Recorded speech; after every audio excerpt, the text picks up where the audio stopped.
नमस्कार, सुबह के 8 बजने वाले हैं। जी न्यूज पर आपके साथ मैं हूं पूर्णिमा मिश्रा। 8 बजे वक्त है देश और दुनिया की 50 बड़ी खबरों पर नजर डालने का। शुरुआत करते हैं न्यूज 50 की।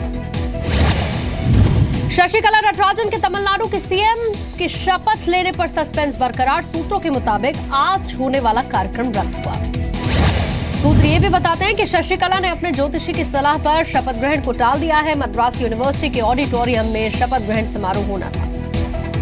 शशिकला के सीएम बनने से रोकने के लिए सुप्रीम कोर्ट में याचिका। चेन्नई के एक एनजीओ ने याचिका दायर की। कल रात भूकंप के झटकों से सहमा उत्तर भारत। दिल्ली, एनसीआर समेत कई राज्यों में भूकंप के झटके महसूस किए गए। भूकंप का केंद्र उत्तराखंड का रुद्रप्रयाग रहा। सीएम हरीश रावत के मुताबिक भूकंप से अब तक सिर्फ एक महिला घायल हुई है। भूकंप के झटकों की वजह से दिल्ली, नोएडा में भी लोग घरों से बाहर निकले। पंजाब, हरियाणा, यूपी समेत कई इलाकों में लोगों ने भूकंप के झटके महसूस किए। भूकंप को लेकर गृह मंत्री राजनाथ सिंह ने राज्यों से मांगी रिपोर्ट। हाई अलर्ट पर एनडीआरएफ की टीम। पीएम मोदी ने ट्वीट कर सभी की सुरक्षा की कामना की। आज भी यूपी में चुनावी दंगल में उतरेंगे मुलायम सिंह यादव। साइकिल का प्रचार करेंगे। लखनऊ, आगरा, कानपुर के बाद मेरठ में राहुल अखिलेश की एक साथ रैली। हापुड़ में भी जनसभा को संबोधित करेंगे अखिलेश। मुरादाबाद रैली में एआईएमआईएम अध्यक्ष असदुद्दीन ओवैसी का समाजवादी पार्टी पर निशाना। कहा, यूपी में सिर्फ यादव परिवार का ही विकास हुआ है। यूपी के संभल, गाजियाबाद, चंदौली में मायावती वोट मांगेंगी। बीएसपी उम्मीदवारों को जिताने की अपील करेंगी। यूपी चुनाव के लिए बीजेपी ने ताकत झोंक दी। शामली, मुजफ्फरनगर, मेरठ में राजनाथ की रैली।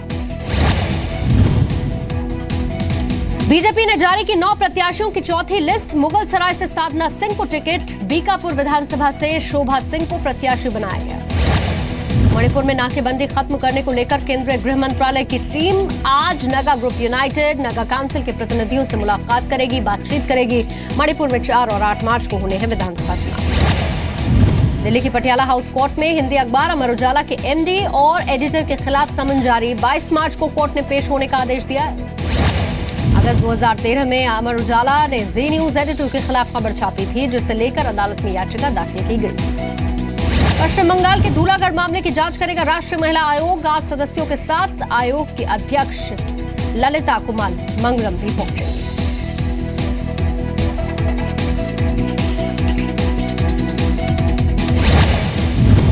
रेप और छेड़खानी के आरोपों पर धूलागढ़ के लोगों से बात करेगा महिला आयोग। महिलाओं से अकेले में बात करेंगी ललिता कुमार मंगलम। पंजाब के बरनाला में नशा करने से रोकने पर बेटे ने पिता की हत्या कर दी। पुलिस को 40 घंटे बाद शव बरामद हुआ। दिल्ली के मुंडका की 3 कपड़ा फैक्ट्रियों में आग लगी, जिस पर काबू पाया गया। कल दिन में लगी थी आग। दिल्ली की तीनों एमसीडी के सफाई कर्मचारी आज एक दिन की हड़ताल पर। राजघाट से इकट्ठा होकर दिल्ली सरकार के मंत्रालय तक विरोध मार्च। बच्चियों से गलत हरकत करने वाला दिल्ली पुलिस की गिरफ्त में। कई मासूम बच्चियों को बना चुका है अपना शिकार। आशा किरण होम में 11 महिलाओं की मौत के मामले में दिल्ली के सीएम अरविंद केजरीवाल ने जांच के आदेश दे दिए। चीफ सेक्रेटरी इसकी जांच करेंगे।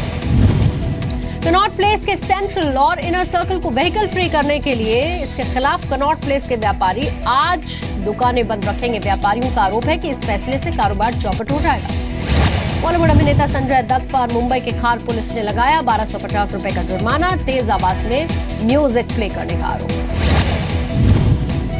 अक्षय कुमार की फिल्म जॉली LLB 2 पर बॉम्बे हाई कोर्ट की कैची चली है। फिल्म के 4 सीन हटाने का आदेश दे दिया। शिवराज कैबिनेट की आज अहम बैठक। बजट पर होगी बैठक में चर्चा। 27 फरवरी को छत्तीसगढ़ विधानसभा का बजट सत्र। 7 मार्च को बजट पेश होगा। 30 मार्च तक सत्र चलेगा। कोलकाता के सोनारपुर में 15 साल की एक लड़की का शव उसके घर से बरामद हुआ। पुलिस को हत्या से पहले रेप की आशंका। रुड़की के एक प्राइवेट हॉस्पिटल की बेरहमी। 3 दिन के बच्चे के रोने से परेशान एक कर्मचारी का पैर तोड़ा। यूपी के गाजियाबाद में एक पिता ने की अपनी बेटी की हत्या। बेटी की लव मैरिज से नाराज था आरोपी पिता, गिरफ्तार।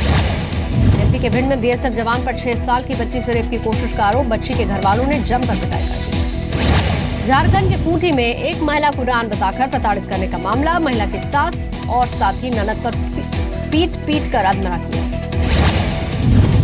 कानपुर में 2 फरवरी को युवक की हत्या के मामले में एक आरोपी हिरासत में लिया गया। शराब पीने को लेकर झगड़ा हुआ। अमेठी में 3 बदमाशों ने कंपनी के 2 कर्मचारियों को गोली मारी, रुपयों से भरा हुआ बैग लेकर फरार हो गए। कानपुर में एक शादी के दौरान जमकर हवाई फायरिंग हुई, 2 लोग घायल हुए, पुलिस ने 6 लोगों को हिरासत में लिया।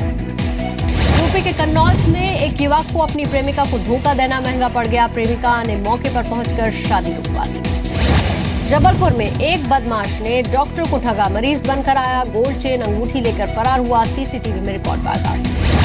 मध्य प्रदेश के रतलाम में लुटेरों ने एक डॉक्टर के घर में लूटपाट कर दी, कैश और ज्वेलरी लेकर फरार हो गए। मध्य प्रदेश के टीकमगढ़ में भारी मात्रा में विस्फोटक बरामद, 200 जिलेटिन छड़े और 200 डेटोनेटर भी जब्त किए गए, 2 आरोपी गिरफ्तार। डोनाल्ड ट्रंप के 7 देशों के बैन के फैसले के खिलाफ अमेरिका के राष्ट्रीय सुरक्षा और विदेश नीति के 10 पूर्व अधिकारी अदालत पहुंचे, 100 से ज्यादा कंपनीज ने भी फैसले को गलत बताया। अमेरिकी राष्ट्रपति डोनाल्ड ट्रंप ने फ्लोरिडा में अमेरिकी सशस्त्र बल के मुख्यालय में सैनिकों के साथ खाना खाया। ट्रंप ने कहा, कट्टरपंथ अमेरिका के लिए सबसे बड़ा खतरा। ब्रिटेन की महारानी एलिजाबेथ द्वितीय को राजगद्दी संभाले 65 साल पूरे हुए। लंदन के ग्रीन पार्क में बंदूकों से हवा में फायर कर सलामी दी गई। संयुक्त राष्ट्र सहायता मिशन की वार्षिक रिपोर्ट से खुलासा हुआ, अफगानिस्तान में चल रहे संघर्ष की वजह से 2016 में 900 से ज्यादा बच्चे मारे गए। अमेरिका के इलिनॉय में पुलिस वैन के डैशबोर्ड कैमरे में एक उल्कापिंड की तस्वीर रिकॉर्ड हुई, 350 जगह पर ये उल्कापिंड देखे गए। शिकागो में एक्वेरियम में जिंदा रहने वाली दुनिया की सबसे बुजुर्ग महिला मछली की मौत हुई है। एक मछली ने 90 साल शेड एक्वेरियम में गुजारे। 2012 से मिड 2016 तक भारत से $6 मिलियन डोनाल्ड ट्रंप ने कमाए। जी मीडिया के अखबार डीएनए के पास एक्सक्लूसिव दस्तावेज। डीएनए को मिले दस्तावेजों में खुलासा, ट्रंप को $6 मिलियन भारत में कारोबार के लाइसेंस अग्रीमेंट के तौर पर मिले।